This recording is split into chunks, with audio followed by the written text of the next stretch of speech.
তিনটি প্রশ্নের উত্তর যখন সঠিকভাবে দিয়ে দিবে, সাথে সাথে আসমান থেকে ঘোষণা আসবে, ফায়ুনাদি মুনাদিম মিনাস সামা, আসমান থেকে একজন ঘোষণাকারী ঘোষণা করবেন, আন সাদাকা আবদি, আমার বান্দা সত্য বলেছে। ফাফরিশুহু মিনাল জান্নাহ, মাটির মধ্যে শুয়ে আছে, সাথে সাথে এই মাটির মধ্যে আমার বান্দার জন্য জান্নাতের বিছানা বিছিয়ে দাও।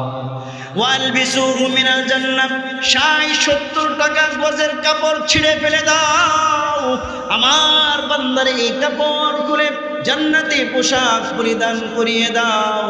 ওয়াফতাহু লাহু বাবান ইলাল জান্নাহ, আমার বান্দার কবরের দিকে জান্নাতের একটি দরজা খুলে দাও, বলেন সুবহানাল্লাহ।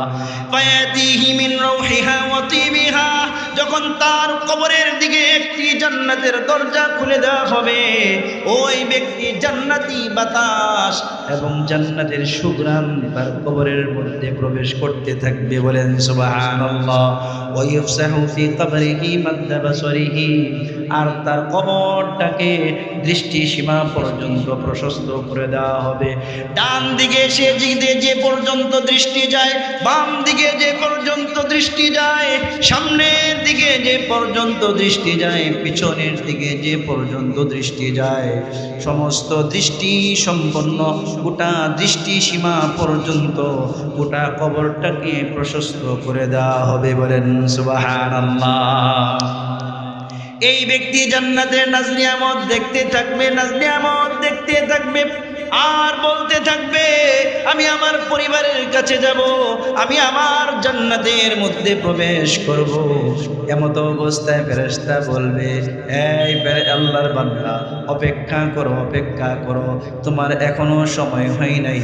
নাম কানাউমাতিল আরুস, তুমি একদম নববধূ, নতুন জামাই বাসর রাতে নিশ্চিন্তে, নির্দ্বিধায়, নির্বিঘ্নে, শান্তিতে যেভাবে ঘুমিয়ে থাকে, কিয়ামত পর্যন্ত তুমি তোমার এই জান্নাতের টুকরা কবরের মধ্যে ঘুমিয়ে থাকো, বলেন সুবহানাল্লাহ। আল্লাহ রাব্বুল আলামিন বলেন, ইন্নাল্লাযীনা ক্বালু রাব্বুনাল্লাহু সুম্মা ইসতাকামু তাতানাজ্জালু আলাইহিমুল মালাইকা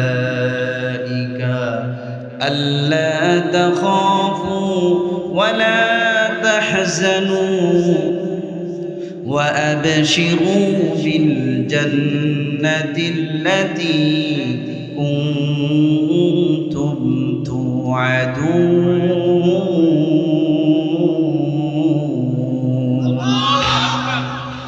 আল্লাহ রাব্বুল আলামিন সূরাতুল ফুসসিলাত, সূরাতুল হামিম সিজদার মধ্যে বলেন, যারা বলে আমাদের রব হচ্ছেন কে, জোরে বলে না, আমাদের রব হচ্ছেন আল্লাহ, সুম্মা ইসতাকামু, তারপর তার ব্যক্তি জীবন, পারিবারিক জীবন, সামাজিক জীবন, রাজনৈতিক জীবন, তার ব্যবসায়িক জীবন, রাষ্ট্রীয় জীবন, আন্তর্জাতিক জীবন, গোটা ক্ষেত্রে আল্লাহর সন্তুষ্টিকে প্রাধান্য দিয়ে তার গোটা জীবনকে সাজায়। আল্লাহ পাক বলেন, এই ব্যক্তির মৃত্যুর সময় যখন ঘনিয়ে আসে, দলে দলে ফেরেশতা তাকে সম্বর্ধনা দিতে থাকে, বলেন সুবহানাল্লাহ।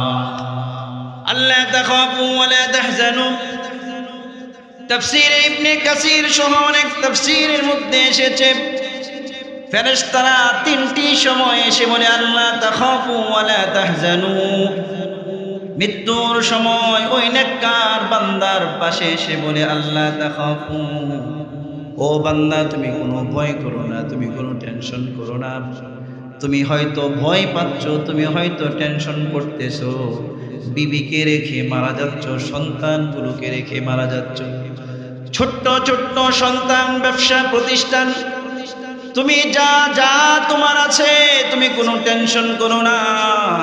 তুমি দুনিয়া থেকে চলে গেলেও তোমার সন্তান আর বিবির আল্লাহ পাক নিজে অভিভাবক হয়ে তাদেরকে পরিচালিত করবে।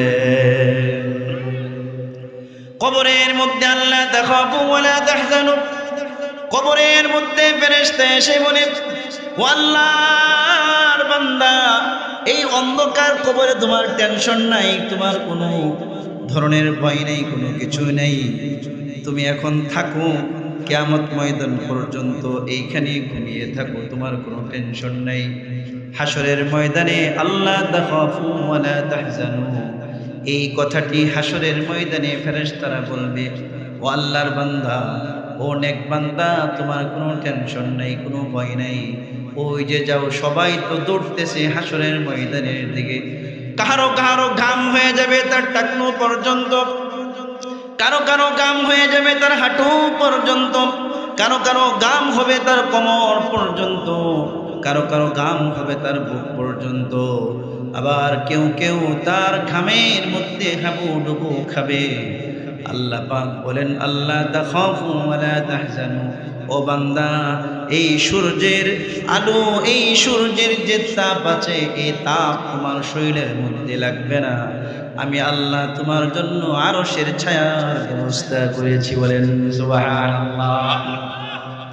শুধু এতটুকুই নয়, আল্লামা ইবনে মুকাতিল রাহমাতুল্লাহি আলাইহি বলেন, যারা রব চাহি জিন্দেগি পালন করেছে, এই সমস্ত ব্যক্তিদের মৃত্যুর সময় যখন ঘনিয়ে আসে, তখন আল্লাহ পাক তাদের কাছে 501 ফেরেশতা পাঠিয়ে দেন।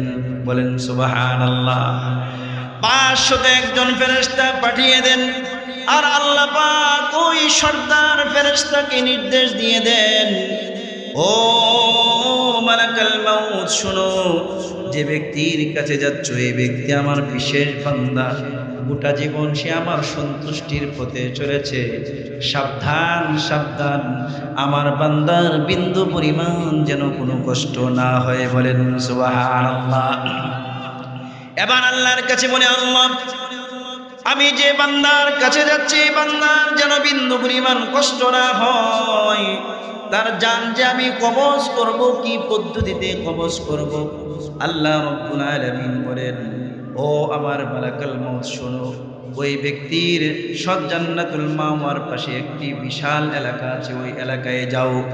ওই এলাকার মধ্যে গিয়ে দেখো লক্ষ লক্ষ কোটি কোটি বাড়ি আছে।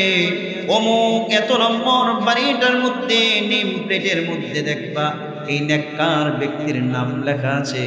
এই গেটের মধ্যে নক দিবা, নক দিলে ভিতর থেকে দরজা খুলতে চাইবে না। তুমি বলবা, তোমার বাড়ির মালিককে আনার জন্য আমি মালাকাল মাউত পৃথিবীতে রওনা হয়েছি, আল্লাহর নির্দেশে আমি বাড়ির ভিতরে প্রবেশ করতে চাই। সাথে সাথে ফেরেশতা তোমার জন্য বাড়ির দরজা খুলে দিবে। বলেন সুবহানাল্লাহ। মালাকাল মাউত যায়, যাওয়ার পরে অনুমতি চায়, অনুমতি চাওয়ার পরে এবার আল্লাহ পাক বলেন, যাও যাও যাও। লক্ষ লক্ষ কোটি কোটি ফলের বাগান আছে, দুধের নহর আছে, শরাবের নহর আছে, স্বচ্ছ পানির নহর আছে, সব মধুর নহর আছে। সমস্ত নহরগুলোর পাশ দিয়ে তার বাগানে চলে যাও। বাগানের মধ্যে চলে যায়। যাওয়ার পরে আল্লাহ পাক বলেন, দেখো কোটি কোটি সুন্দর সুন্দর লাল লাল এরকম সুন্দর সুন্দর ফল আছে। এই ফলগুলোর মধ্যে একটি ফল ছিল, ফলের নিচে আল্লাহ লিখে বান্দার কাছে নিয়ে যাও। সাথে সাথে ওই মালাকাল মাউত চলে আসে। বারা ইবনে আযিব রাদিয়াল্লাহু তাআলা আনহুর বর্ণনা এসেছে, তিনি বলেন, আল্লাহর নবী সাল্লাল্লাহু আলাইহি ওয়াসাল্লামের সাথে একজন আমরা আনসারী সাহাবার জানাজায় শরীক হয়েছিলাম। লম্বা হাদিসের মধ্যে এসেছে, আল্লাহর নবী বলেন, যখন নেককার বান্দার মৃত্যুর সময় ঘনিয়ে আসে, সাথে সাথে আল্লাহর তরফ থেকে সূর্যের আলোর মতো উজ্জ্বল চেহারা বিশিষ্ট 501 ফেরেশতা তার কাছে চলে আসে। বলেন সুবহানাল্লাহ। এত সুন্দর চেহারা, সাদা জুব্বা, সাদা পাগড়ি, জান্নাতি সুঘ্রাণ পরে যখন ব্যক্তির কাছে আসে, হাদিসের মধ্যে এসেছে আল্লাহর নবী বলেন এরা আসার পরে মাদ্দা বাসরিহি ব্যক্তির দৃষ্টি সীমা পর্যন্ত তার সামনের মধ্যে বসে যায়। বসে ওই মালাকাল মাউত তার কাছে চলে এসে সালাম দেয়, ওই ফলটা দেখায়। দেখানোর সাথে সাথে আল্লাহর বান্দা বুঝতে পারে আমাকে মালাকাল মাউত আমার জান কবজ করার জন্য এসেছে। বলেন সুবহানাল্লাহ। মালাকাল মাউত সর্বপ্রথম তার বাম হাত দেখায়। বাম হাতের মধ্যে জাহান্নামের সমস্ত চিত্রগুলো থাকে, আগুন এবং সাপ সহ যত ধরনের আযাব গজব আছে সব কিছু ভিডিও ফুটেজ দেখায়। দেখানোর পরে বান্দা ভয় পেয়ে যায়, সাথে সাথেই বলে আল্লাহ তাখাফু ওয়ালা তাহজানু, ও আল্লাহর ওলি তোমার কোনো ভয় নাই। ওই যে দেখো জান্নাতের চিত্র, এটা হচ্ছে জান্নাতের চিত্র। এই যে বাসাটা তোমার, এই বাগানগুলো তোমার, সাতবক আসমান জমিন সমপরিমাণ জান্নাতুল ফিরদাউসটা তোমার, ফলের বাগানগুলো তোমার, এই বিবিগুলো তোমার, এই খাদেমাগুলো তোমার, এইখানে যা যা আছে আল্লাহ পাক তোমার প্রতি সন্তুষ্ট হয়ে গোটা জান্নাতের তোমাকে মালিক বানিয়ে দিয়েছেন। আরো জোরে বলেন না সুবহানাল্লাহ। মালাকাল মাউত এবার সাথে সাথে ওই যে জান্নাতি একটি রুমাল, জান্নাতি যে বাহন, জান্নাতি যে পোশাকটা নিয়ে এসেছে সেই পোশাকটা নিয়ে সামনের দিকে অগ্রসর হয়ে সে কি করে, কোরআন খুলে দেখুন সূরাতুল ফাজরের মধ্যে এসেছে আল্লাহ তাআলা বলেন ইয়া আইয়াতুহান নাফসুল মুতমাইন্না ইরজিই ইলা রাব্বিকি রাদিয়াতাম মারদিয়া। হাদিসের মধ্যে এসেছে আল্লাহর নবী বলেন সাথে সাথে মালাকাল মাউত তার রূহটাকে ডাকতে থাকে ইয়া আইয়াতুহান নাফসুত তাইয়্যিবা। অন্য বর্ণনায় এসেছে ইয়া আইয়াতুহান নাফসুল মুতমাইন্না ইরজিই ইলা রিদওয়ানিল্লাহ। হে আল্লাহর পবিত্র আত্মা, হে পবিত্র আত্মা, তুমি আল্লাহর সন্তুষ্টি এবং চিরস্থায়ী জান্নাতের দিকে বের হয়ে আসো। হাদিসের মধ্যে এসেছে বোতল থেকে, ড্রাম থেকে পানি যেভাবে নির্গত হলে ড্রাম বা বোতল কোনো ধরনের খবর পায় না, টের পায় না, ওই নেককার ব্যক্তির জানটা সেভাবেই তার দেহ থেকে বের হয়ে আসে। বলেন সুবহানাল্লাহ। আম্মাজান আয়েশা সিদ্দিকা রাদিয়াল্লাহু তাআলা আনহার বর্ণনা এসেছে আল্লাহর নবী বলেন দুগ্ধ পুষ্য শিশু স্তন্যপায়ী মায়ের বুকের মধ্যে দুধ খাইতে খাইতে যেভাবে শিশু বাচ্চাটা ঘুমিয়ে যায়, নেককার বান্দাও সেভাবে ঘুমিয়ে যায়, ব্যক্তি বিন্দু পরিমাণ টের পায় না। বলেন সুবহানাল্লাহ। এখন সাথে সাথে ওই যে জান্নাতি রুমাল নিয়ে এসেছিল, হাদিসের মধ্যে এসেছে বিন্দু পরিমাণ দেরি করে না ওই জান্নাতি রুমালের মধ্যে পবিত্র আত্মাটাকে পেঁচানো হয়। পেঁচানোর পরে এই পবিত্র আত্মাটাকে নিয়ে উপরের দিকে চলতে থাকে। যে ফেরেশতার দলের পাশ দিয়ে যায়, সুঘ্রাণ পেয়ে ওই দলের ফেরেশতারা বলতে থাকে এত পবিত্র এত সুন্দর আত্মাটা কার জগৎ থেকে নিয়ে এসেছো? সাথে সাথে ওই মালাকাল মাউত বলে এটা হচ্ছে শিরির চালা অমুকের ছেলে অমুকের আত্মা। বলেন সুবহানাল্লাহ। এইভাবে বলতে থাকে প্রথম আসমানে নিয়ে যাওয়া হয়। প্রথম আসমান থেকে তার জন্য দরজা খুলে দেয় দ্বিতীয় আসমান, তৃতীয় আসমান, চতুর্থ, পঞ্চম, ষষ্ঠ, সপ্তম আসমান। সপ্তম আসমানের উপরে যখন চলে যায় আল্লাহ পাক ঘোষণা দিয়ে বলেন ও আমার ফেরেশতা, আমার এই বান্দার নামটা ইল্লিয়িন জান্নাতি রেজিস্টারের মধ্যে লিপিবদ্ধ করে দাও। এই আয়াতের ব্যাখ্যায়, হাদিসের ব্যাখ্যা মুহাদ্দিসিনে কেরাম বলেন, আপনার পূর্বে আপনার আত্মীয় স্বজন, মা বাবা, উস্তাদ স্যার যারা ইন্তেকাল করেছেন, তারাও যদি জান্নাতি হয়, তাহলে এই ইল্লিয়িন নামক জায়গায় আপনার মার সাথে আপনার বাবার সাথে রূহের সাক্ষাৎ হয়। বলেন সুবহানাল্লাহ। অন্য বর্ণনায় এসেছে শুধু এতটুকুই নয়, আপনার মা বাবা যদি জান্নাতি হয়, আপনার চাচা চাচি বন্ধু বান্ধব যদি জান্নাতি হয়, আপনার মৃত্যুর সাথে সাথে সেই সপ্তম আসমান থেকে আপনার রূহটাকে নেওয়ার জন্য, তারা পর্যন্ত সম্বর্ধনা দেওয়ার জন্য তারা নিচের আসমানের মধ্যে নেমে আসে। বলেন সুবহানাল্লাহ। এবার আল্লাহ পাক বলেন, ও আল্লাহ মালাকাল মাউত, এই যে বান্দা রূহটাকে তুমি লিগিনের মধ্যে রেজিস্টারে নাম লিপিবদ্ধ করেছো, এখন এই বান্দাকে, এই বান্দার রূহটাকে তার দেহের মধ্যে দিয়ে দাও, কারণ আমি আল্লাহ তার দেহটাকে মাটি থেকে বানিয়েছি, তাকে মাটি থেকে আবার উত্থিত করব। বলেন সুবহানাল্লাহ। আল্লাহ রাব্বুল আলামিন বলেন, মিনহা খালাকনাকুম وفيها نعيدكم ومنها نخرجكم تارة أخرى। বলেন আল্লাহু আকবার।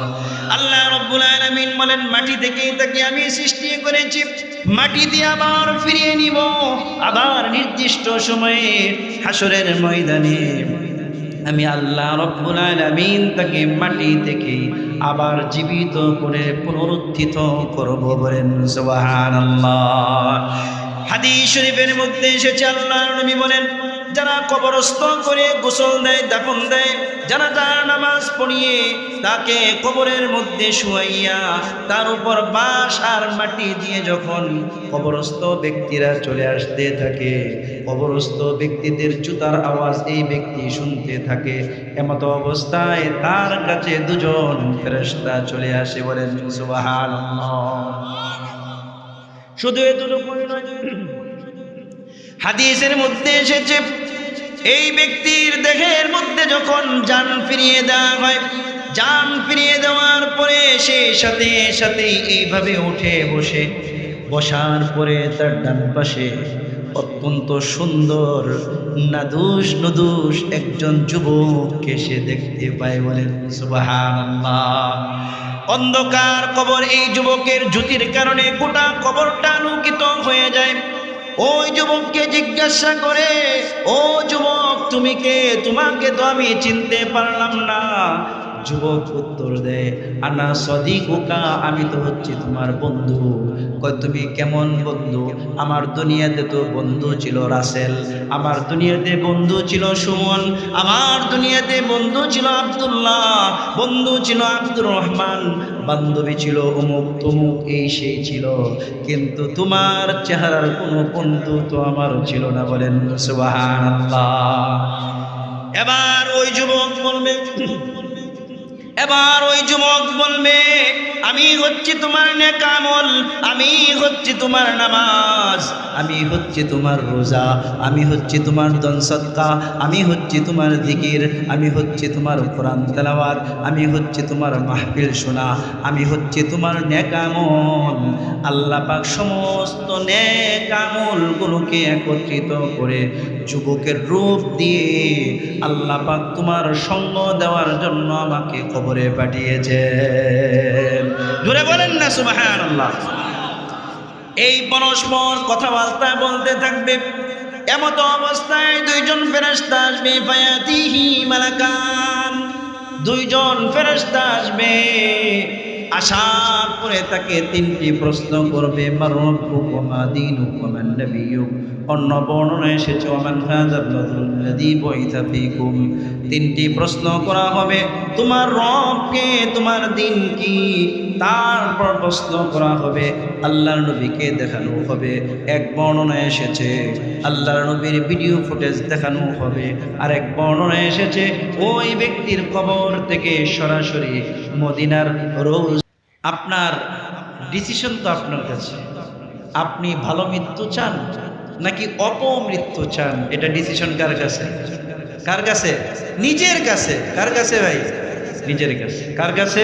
নিজের কাছে। আল্লাহ রাব্বুল আলামিন বলেন, বান্দা যা কিছু করে সব নিজের জন্য করে। মান জাআ বিল হাসানাতি ফালাহু আশরু আমসালিহা ওয়া মান জাআ বিস সাইয়্যাতি ফালা ইউজজা ইল্লা মিথলাহা ওয়া হুম লা ইউযলামুন। আল্লাহ পাক বলেন, বান্দা আমি আল্লাহ তাআলা তোমাকে একে দোষ দিয়ে থাকি। নেক কাজে নিয়ত করেছো, সাথে সাথে আমি আল্লাহ একটি নেকি দিয়ে দেই। আবার তুমি যখন সেই নেক কাজটা করলা, আমার কাছে সর্বনিম্ন পুরস্কার শুরুই হয় 10 দিয়ে। বলেন সুবহানাল্লাহ। এবার আসুন আমরা মূল পয়েন্টে চলে যাই। আল্লাহ নবী সাল্লাল্লাহু আলাইহি ওয়াসাল্লাম বলেন, ওই নেককার ব্যক্তিকে যখন 3টি প্রশ্ন করা হবে, এই ব্যক্তি তো দুনিয়াতে থেকে রবচাহি জিন্দেগি পালন করেছে, ইসলামের উপর সে সুপ্রতিষ্ঠিত ছিল, নববী আদর্শের উপর সে সুপ্রতিষ্ঠিত ছিল। 3টি প্রশ্ন যখন করা হবে, সে বলবে আমার রব হচ্ছেন আল্লাহ, আমার দিন হচ্ছে ইসলাম। আর আল্লাহর নবীকে যখন দেখানো হবে, সে দেখবে এই ব্যক্তি তো সেই যার চেহারার মতো আমি আমার চেহারাটাকে বানিয়েছি, যার দেখা দেখি আমিও নিম্নে এক মুষ্টি দাঁড়িয়ে রেখেছি, যার যার জামার মতো আমি জামা পরেছি, যার টুপির মতো আমি টুপি পরেছি, যার জীবনটা যার আদর্শকে আমি ব্যক্তি জীবন পারিবারিক জীবন গোটা জীবনে কাজে লাগিয়েছি। বলেন সুবহানাল্লাহ। 3টি প্রশ্নের উত্তর যখন সঠিকভাবে দিয়ে দিবে, সাথে সাথে আসমান থেকে ঘোষণা আসবে, ফায়ুনাদি মুনাদিম মিনাস সামা। আসমান থেকে একজন ঘোষণাকারী ঘোষণা করবেন, আন সাদাকা আবদি, আমার বান্দা সত্য বলেছে। ফাফরিশুহু মিনাল জান্নাহ, মাটির মধ্যে শুয়ে আছে, সাথে সাথে এই মাটির মধ্যে আমার বান্দার জন্য জান্নাতের বিছানা বিছিয়ে দাও। ওয়ালবিসুহু মিনাল জান্নাহ, 60-70 টাকা গজের কাপড় ছিঁড়ে ফেলে দাও, আমার বান্দার এই কাপড় খুলে জান্নাতি পোশাক পরিধান করিয়ে দাও। ওয়াফতাহু লাহু বাবান ইলাল জান্নাহ, আমার বান্দার কবরের দিকে জান্নাতের একটি দরজা খুলে দাও। বলেন সুবহানাল্লাহ। ফায়াতিহি মিন রাউহিহা ওয়া তিবিহা, যখন তার কবরের দিকে একটি জান্নাতের দরজা খুলে দেওয়া হবে, ওই ব্যক্তি জান্নাতি বাতাস এবং জান্নাতের সুঘ্রাণ তার কবরের মধ্যে প্রবেশ করতে থাকবে। বলেন সুবহানাল্লাহ। ওয়া ইফসাহু ফি কবরিহি মাদ্দা বাসরিহি, আর তার কবরটাকে দৃষ্টি সীমা পর্যন্ত প্রশস্ত করে দেওয়া হবে। ডান দিকে যে পর্যন্ত দৃষ্টি যায়, বাম দিকে যে পর্যন্ত দৃষ্টি যায়, সামনের দিকে যে পর্যন্ত দৃষ্টি যায়, পিছনের দিকে যে পর্যন্ত দৃষ্টি যায়, সমস্ত দৃষ্টি সম্পন্ন গোটা দৃষ্টি সীমা পর্যন্ত গোটা কবরটাকে প্রশস্ত করে দেওয়া হবে। বলেন সুবহানাল্লাহ। এই ব্যক্তি জান্নাতের নাজনিয়ামত দেখতে থাকবে, নাজনিয়ামত দেখতে থাকবে, আর বলতে থাকবে আমি আমার পরিবারের কাছে যাব, আমি আমার জান্নাতের মধ্যে প্রবেশ করব। এমত অবস্থায় ফেরেশতা বলবে, এই আল্লাহর বান্দা, অপেক্ষা করো, অপেক্ষা করো, তোমার এখনো সময় হয় নাই। নাম কানাউমাতিল আরুস, তুমি একদম নববধূ, নতুন জামাই বাসর রাতে নিশ্চিন্তে নির্দ্বিধায় নির্বিঘ্নে শান্তিতে যেভাবে ঘুমিয়ে থাকে, কিয়ামত পর্যন্ত তুমি তোমার এই জান্নাতের টুকরা কবরের মধ্যে ঘুমিয়ে থাকো। বলেন সুবহানাল্লাহ। এই ব্যক্তি এইভাবেই চলবে। পক্ষান্তরে যারা আল্লাহকে রব মানে ঠিকই মৌখিকভাবে আন্তরিকভাবে মানে না, তাদের কি অবস্থা হবে? খুব ভয়ঙ্কর অবস্থা হবে। আল্লাহ রাব্বুল আলামিন বলেন, ইয়া আইয়ুহাল্লাযীনা আমানু দুখুলু ফিস-সিলমি কাফা।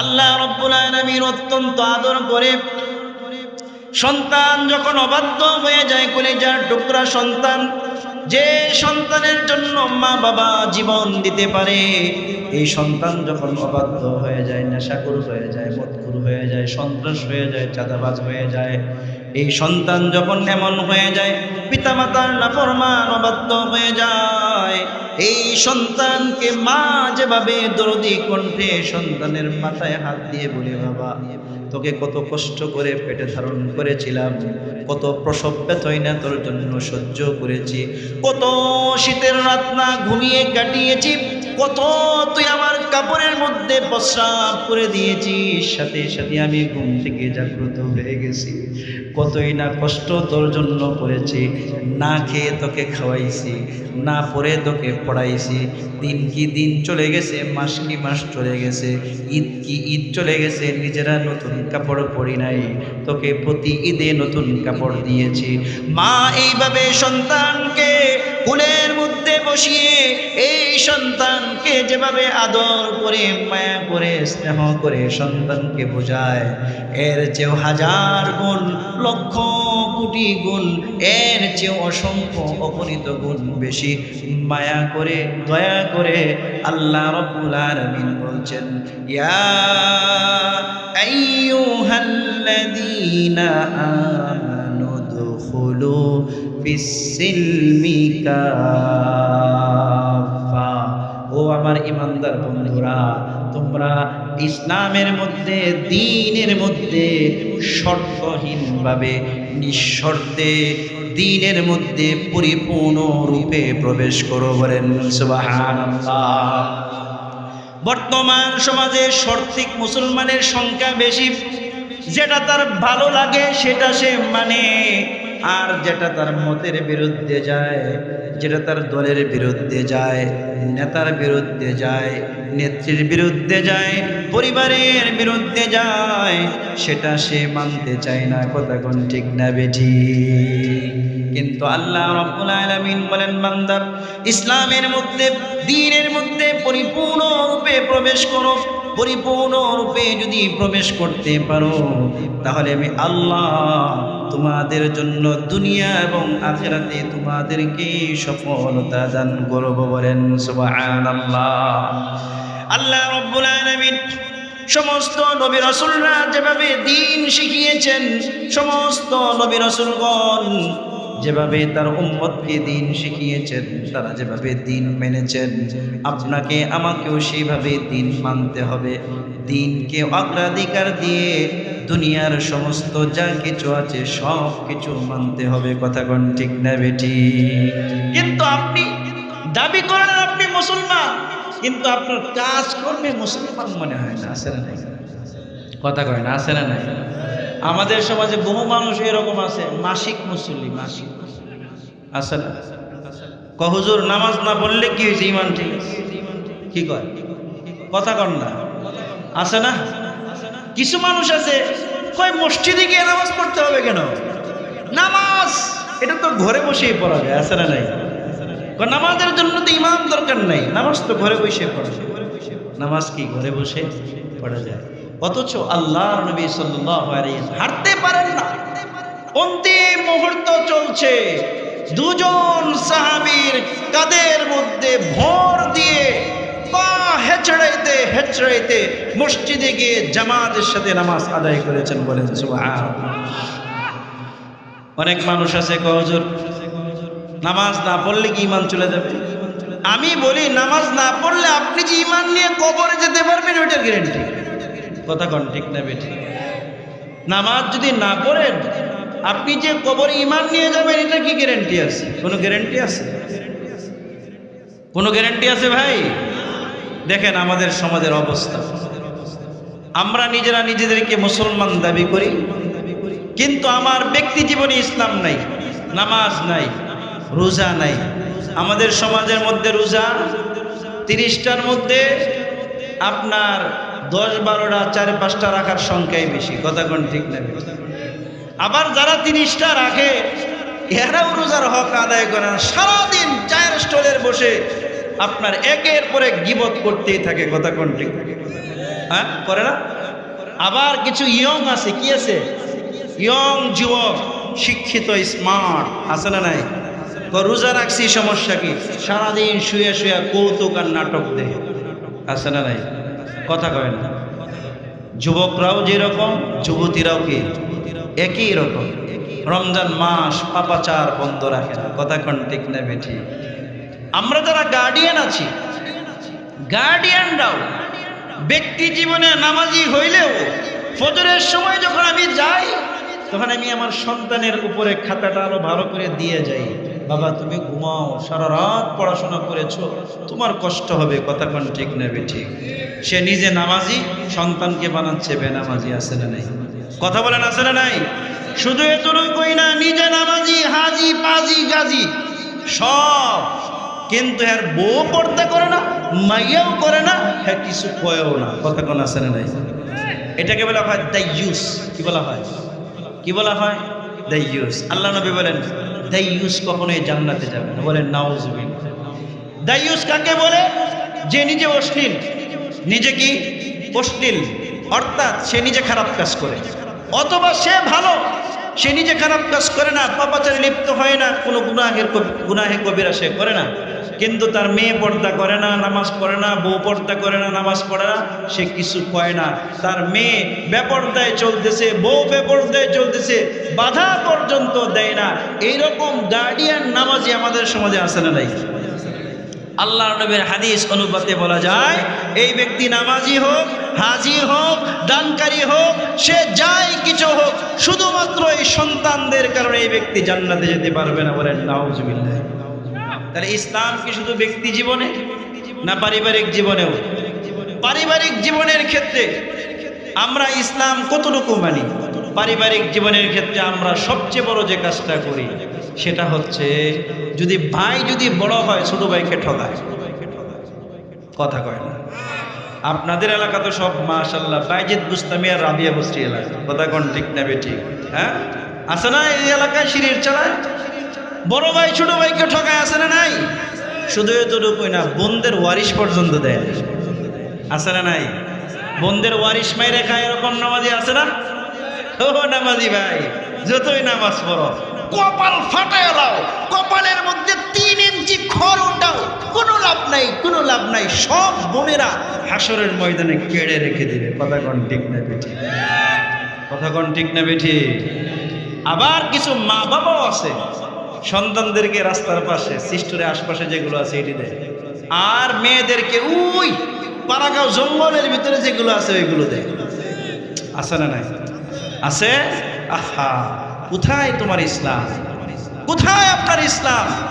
ইসলাম তো এই নিয়ম সমর্থন করে না। কথা কোন ঠিক না বেঠি? ইসলাম প্রত্যেকের হক সঠিকভাবে আদায় করার ব্যাপারে গুরুত্ব আরোপ করেছে। কথা কোন ঠিক না বেঠি? এবার আসুন, যে ব্যক্তি নেককার নয়, যে ব্যক্তি আল্লাহ রাব্বুল আলামিনকে রব মেনেছে কিন্তু সে নামাজ পড়ে নাই, রোজা রাখে নাই, রবচাহি জিন্দেগি পালন করে নাই, অথবা সে বেঈমান ছিল, কাফের ছিল, এইরকম বেঈমান কাফেরের মৃত্যুর সময় যখন ঘনিয়ে আসে, আল্লাহর নবী সাল্লাল্লাহু আলাইহি ওয়াসাল্লাম বলেন, ওই ব্যক্তির মৃত্যু অত্যন্ত ভয়ঙ্কর হয়। কেমন ভয়ঙ্কর হয়? ওই ব্যক্তির কাছেও 501 ফেরেশতা চলে আসে। 501 ফেরেশতার চেহারা অত্যন্ত ভয়ঙ্কর হয়। 501 ফেরেশতা, প্রত্যেকের হাতে একদম আগুনের তৈরি লাঠি থাকে এবং প্রত্যেকের হাতে বিভিন্ন ধরনের আপনার ওই ব্যক্তিকে আঘাত করার জন্য বিভিন্ন ধরনের বস্তু থাকে। বলেন নাউজুবিল্লাহ। নবী করিম সাল্লাল্লাহু আলাইহি ওয়াসাল্লাম বলেন,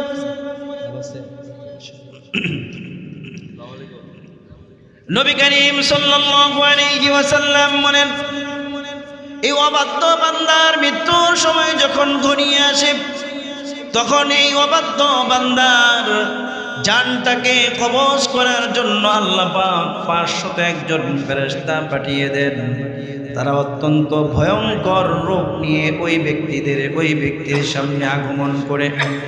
এমন ভয়ঙ্কর রূপ, এমন বিশ্রী চেহারা হাদিসের মধ্যে এসেছে সাইয়্যিদুনা ওয়া আবুনা হযরত ইব্রাহিম আলাইহিস সালামের সাথে মালাকাল মাউতের একদিন সাক্ষাৎ হয়ে গেল।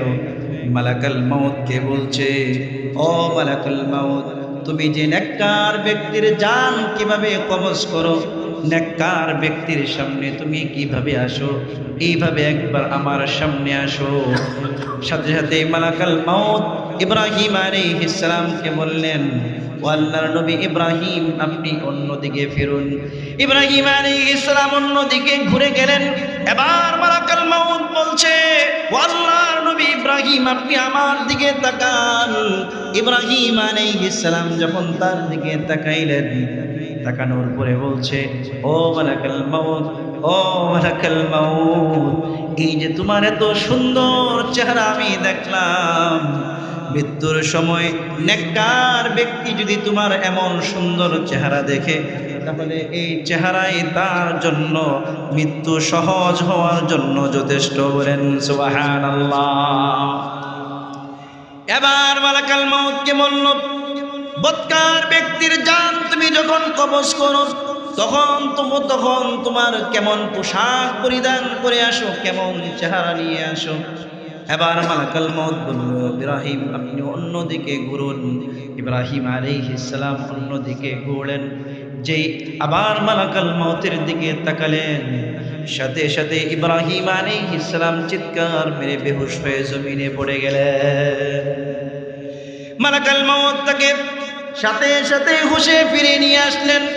এবার মালাকাল মাউতকে ইব্রাহিম আলাইহিস সালাম বলছেন, ও মালাকাল মাউত, তুমি যে সুরত নিয়ে, সিরাত নিয়ে, যে পোশাক নিয়ে বৎকার ব্যক্তির কাছে আসো, ওই ব্যক্তি তোমার যে কাপড়ের দুর্গন্ধ আছে, এই দুর্গন্ধ আর তোমার চেহারার যে বিকৃতি আকৃতি আছে, এটা দেখেই তো এই ব্যক্তি কলিজা ফেটে মারা যাবে। বলেন নাউজুবিল্লাহ।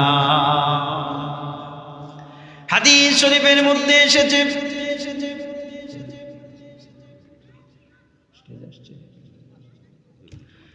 হাদিস শরীফের মধ্যে এসেছে এই ব্যক্তির জীবন, এই ব্যক্তির জানটাকে অত্যন্ত ভয়ঙ্কর ভাবে কবজ করা হয়।